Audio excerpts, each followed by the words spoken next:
Hello students, I welcome you all in the next lecture of Mathematics 1.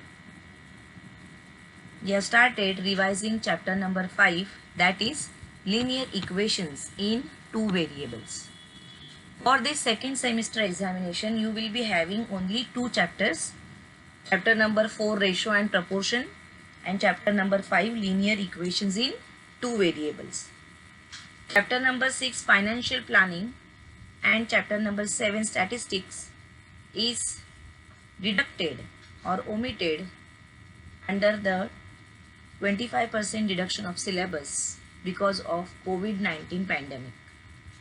That is why you will be having only two chapters for your second semester examination. In linear equations in two variables, we have revised all the topics. Also, we have solved each and every problem from practice set 5.1 and practice set 5.2 except the omitted sums, the sums which are deducted. Here in this we have seen the meaning of linear equations in two variables. Their standard form, that is ax plus by is equal to c, where a, b, c are real numbers and a and b cannot be 0 at the same time. Okay.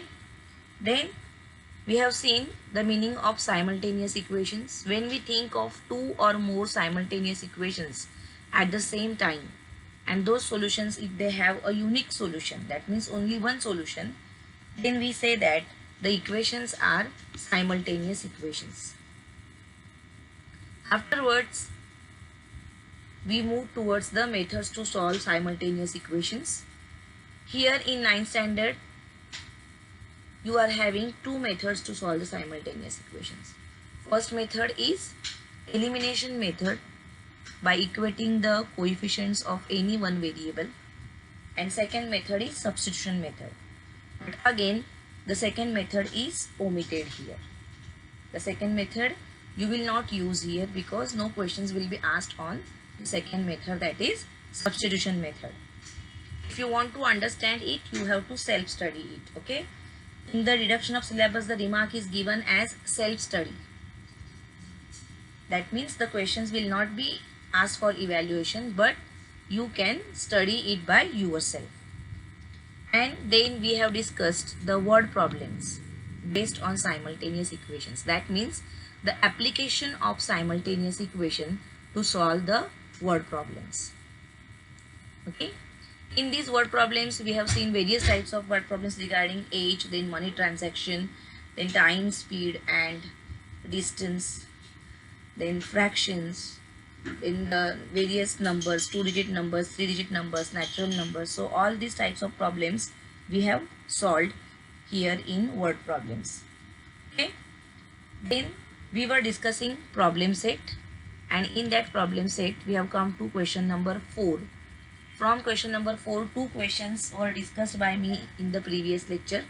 Now we are moving towards the third question, which is again very much different from the remaining sums which we have solved. How it is different, what you can observe here is, in remaining equations whichever we solve, here also the first two equations, we have seen that the variables x and y, they appear in numerator. But here the variables, they appear in denominator. Okay, so this is the difference here. If you see, these two are not linear equations in two variables, or we cannot say that they are linear equations. Why? Because we have studied that in linear equations the degree of the equation is always 1, but here the degree of the variable is not 1. If you take this x up in the numerator, and if you apply the law of indices, then here the degree of this x and y will become -1. You know that when we move it from numerator to denominator or denominator to numerator, the sign changes, it becomes minus. So here degree is going to become -1. So these two are not linear equations in two variables, but still we can solve them because we can convert them to linear equations into variables. variables. So let us see how to convert them in linear equations. So first of all, write down the given two equations as 1 and 2. Okay, so 2 upon x plus 3 upon y is equal to 13, equation number 1. 5 upon x minus 4 upon y is equal to minus 2, equation number 2. Now here we don't want these variables in denominator. So for that purpose we are going to go for substitution. Here in place of 1 upon x we will take some other variable, and in place of 1 upon y we will take one more variable. Okay, that means we will substitute the other variables in place of 1 upon x and 1 upon y. So you write down, substituting here 1 upon x is equal to m and 1 upon y is equal to n. You have to take other variables. You cannot take x and y because already they are present here. So in place of 1 upon x we are writing m, and in place of 1 upon y we are writing n. So now these two variables, they will appear in numerator here, and the equations will become linear equations, the equations with degree 1. Here this 1 upon x we are replacing by m, so here we will get 2m, here we will get 3m. So the new equation will be 2m plus 3n is equal to 13. Number this as 3. And when you are replacing here you will get 5m minus 4n is equal to minus 2. So in this way, these two equations which were not linear, we convert them to linear equations, the equations with degree 1. Now you can see that the degree of the equation is 1. Now we can solve them simultaneously. Now they are simultaneous equations, so we can solve them. So as usual, now our regular method, we have to observe the coefficients. See, coefficient of m is 2 in first equation and 5 in second equation. Similarly, coefficient of n is plus 3 in first equation and minus 4 in second equation. So we need to equate any one coefficient here. Either we can equate coefficient of m or we can equate coefficient of n. So here let us equate the coefficient of n. Okay. So to equate that we have to multiply equation 3 by 4 and equation 4 by 3. Okay. So let us write down that statement. Multiplying equation 3 by 4 and equation 4 by 3. So this equation we are multiplying by 4. Everywhere we have to multiply by 4. So the new equation we will get as 8m plus 12n is equal to 52. Number this as 5. Then here you have to multiply by 3. So when you are multiplying here by 3, here you will get 15m minus 12n is equal to minus 6. Everywhere, each and every term you have to multiply. This is our equation number 6. So here you can observe that the coefficients of variable n are equated. They are same now. Now we have to decide whether we have to add or we have to subtract. So check the signs. Here signs are opposite. So we have to add these two equations. So our next statement is adding equations 5 and 6. So write down equation 5 up, that is 8m plus 12n is equal to 52, plus equation 6 down, 15m minus 12n is equal to minus 6. Now let us add them. You can observe here, because of these opposite signs, this 12n and minus 12n, they will get cancelled. The answer is 0 here. And here you can add 8 plus 15, you will get 23m. And here when you subtract, you will get 46. 52 minus 6 is 46. So we got 23m is equal to 46. And from that, m is equal to 46 divided by 23, that is 2. So value of m we got as 2. Now substituting this value in any one equation, either equation 3 or equation 4, we will get value of n. So let us substitute that. So write down, substituting m is equal to 2 in equation 3. Okay, always choose the simpler equation as I have told. So here this is equation 3. 2m minus 3n is equal to 13. Now here in place of m we are writing 2. M we have to replace by 2. So how to write? 2 inside the bracket 2. In place of m you write down 2. And I told you that either you write down it in round bracket or you can put multiplication sign. 2 into 2 you can write. Okay. Plus 3n is equal to 13. So 2 2s are 4 plus 3n is equal to 13. And these 4 we can shift to right hand side. So we will get 3n is equal to 13 minus 4. Therefore 3n is equal to 9. And from that we will get n is equal to 9 divided by 3, that is 3. So we got value of m and value of n. But please take a note that these are not the solutions. This is not the solution. M is equal to 2 and n is equal to 3. Because in our equations, the variables are x and y. We need to find values of x and y. So here you don't have to stop. Since we have done the substitution for 1 upon x and 1 upon y, again we have to resubstitute there. Okay. So we have to resubstitute the values of m and n there.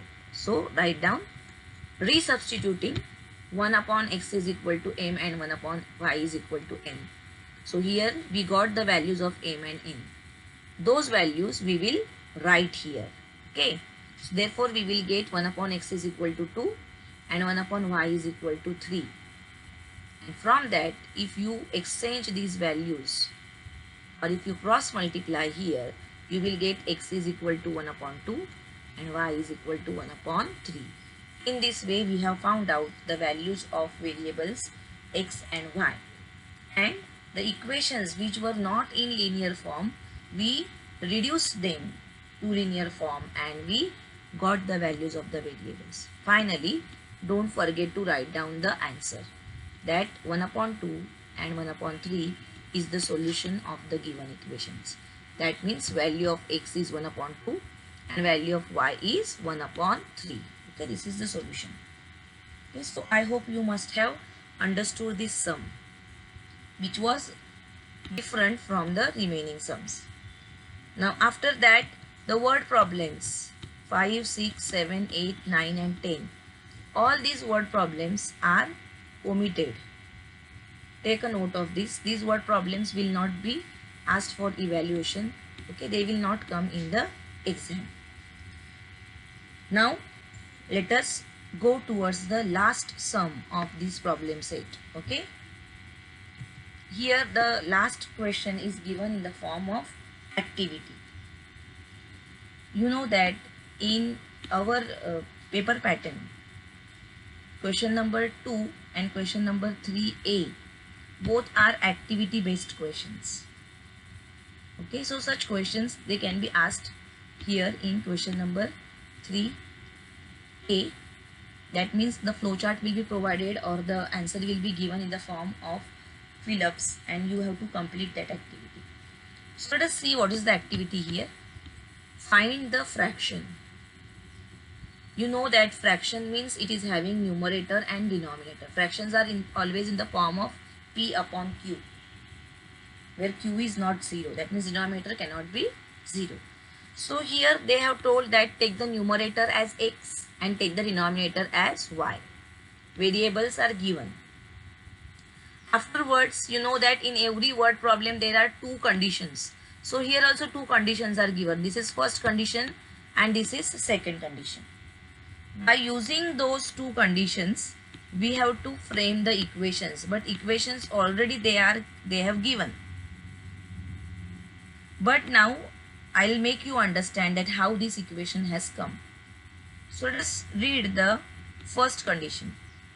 If numerator is multiplied by 3 and 3 is subtracted from the denominator, then the fraction obtained is 18 upon 11. Now see, numerator is x and denominator is y. Therefore, the required fraction is what? X upon y. Now we will make the changes in numerator and denominator. Numerator is multiplied by 3. Okay. So here, numerator means x is multiplied by 3. So you got 3x here. And 3 is subtracted from denominator, y minus 3. The original fraction was x upon y. According to the given condition, we have made the changes. Numerator is multiplied by 3 and 3 is subtracted from denominator. So the new fraction became 3x upon y minus 3. But this value is given as 18 upon 11. Okay. Now let us solve this. For this we have to go for cross multiplication here. So 3x into 11, 33x.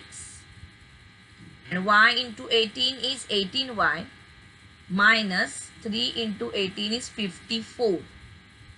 Now what you can observe here is all these 3 are divisible by 3. Everywhere we can divide by 3. So you will get here 11x is equal to 6y minus 18.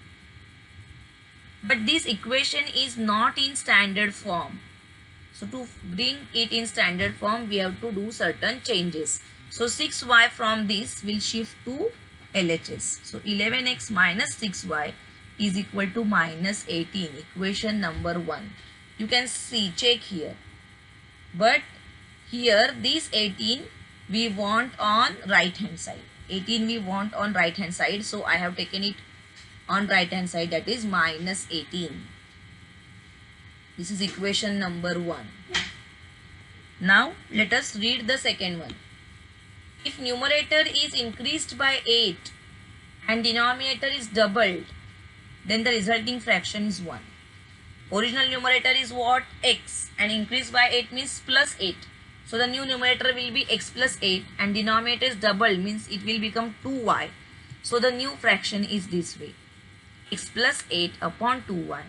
And that new fraction is 1 upon 2. Again, cross multiply here. 2 into x is 2x, 8 2s are 16, and 1 into 2y is 2y. Again, what you will find here is all these coefficients are divisible by 2. So if you reduce it, you will get x plus 8 is equal to y. And if we write it in standard form, then the equation will be x minus y is equal to minus 8. You can see here x minus y plus 8 is equal to 0 given here. So if you transfer this plus 8 to RHS, you will get minus 8. Okay, so this is your equation number 1 and this is your equation number 2. Now by using these equations, you have to find that fraction. What is the given fraction that you need to find? Okay. So let us solve these two equations. Previously when I taught this sum, I told you that you solve it by yourself. Now if you have solved it that time, all of you please check your answer whether you are correct or what. And those who are not solved, they can solve it now. Okay. So let us write down these given two equations as equation number 1 and equation number 2. So 11x minus 6y is equal to minus 18. And x minus y is equal to minus 8. Number them as 1 and 2. They are in standard form. Now the next step is to equate the coefficients. We need equal coefficients. Here we can find that the coefficients are not equal. So we need to equate them. So let us equate the coefficients of y. So here we have 6 and here we don't have 6. So we have to multiply equation 2 by 6. So write down, multiplying equation 2 by 6. When you are going to multiply here you will get 6x. Here you will get minus 6y is equal to minus 48. This is your equation number 3. See, 6x minus 6y is equal to minus 48. Each and every term is multiplied by 6. So got the new equation. Now see equation number 1 and equation number 3. Okay. Now we have to decide whether to add or subtract. So observe the signs, both the places the signs are same, that means negative. So here we need to subtract. When the signs are opposite, we are adding. When the signs are same, we are subtracting. So here we have to subtract. So let us subtract. Write down subtracting equation 3 from equation 1. Okay, see here negative sign is there. What I told you is always the bigger number should appear up and the smaller number should appear down. So these both are negative. So in case of negative number, the bigger number is actually the smaller one. It appears on the left hand side of the number line. So we have to write equation 1 up. Okay, that is 11x minus 6y is equal to minus 18 minus down. You will write down equation 3, that is 6x minus 6y is equal to 48. Now whenever we subtract, the important thing to do here is changing of signs. We need to change the signs of each and every term of second equation. So do that. This plus 6x will become minus, minus will become plus, and here also minus will become plus. Okay.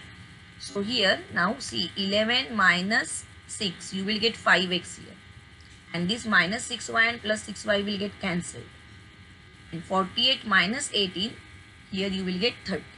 So what you will get, 5x is equal to 30. Therefore x is equal to 30 divided by 5, that is equal to 6. You will get x is equal to 6. If you want, you can write it down. You can pause the video here and you can write it. Those who have not solved previously, please write it down. Okay, that is why I have solved it in revision. Let us go further now. Since we have got the value of x, we will find the value of y by putting it either in equation 1 or equation 2. So equation 2 is easier. So let us put x is equal to 6 in equation 2. This is equation 2, x minus y is equal to minus 8. So in place of x, we are writing 6. So what we will get, 6 minus y is equal to minus 8. Okay. Now this minus 8 we will shift to LHS. So it will become plus. And minus y we will shift to RHS. So y will become plus. So our next step is 6 plus 8 is equal to y. And therefore y is equal to 14. 6 plus 8 is equal to 14. In this way we have got the values of x and y. But here answer we are not going to write in the form of solution. They have asked us the fraction. We have to write down the fraction. And therefore we need to write. Therefore the given fraction is 6 upon 14. Okay, now here 6 upon 14 you can reduce further if you observe. You can write down 3 upon 7. But you cannot do it. Because see this equation. Here 3 and 7, they don't satisfy this equation. So don't reduce it. You have to write down the fraction as 6 upon 14 only. Then and then only it is satisfying the both the equations. Okay, so don't reduce it. This should be your final answer. Okay, so I hope all of you must have understood all the equations. So in this way we have completed the revision of chapter 5. All of you please study at home, do practice, solve the sums for some time, at least for half an hour, as I have said, that important sums you need to solve again, or those who find those sums you find difficult, you solve them again. Also the questions which are omitted, if you want, you can solve as a practice. You can read the questions, you can read the word problems which are omitted, like question number 5 to 10 from problem set. Try to solve them as a practice, because as I have said again, this chapter is there in 10th standard. It's a very important chapter. So if you practice it, it will be beneficial for you for the next year. Okay students, so today I am stopping here. We will meet in next lecture. Till that, you stay home, stay safe, take care of yourself. Thank you students.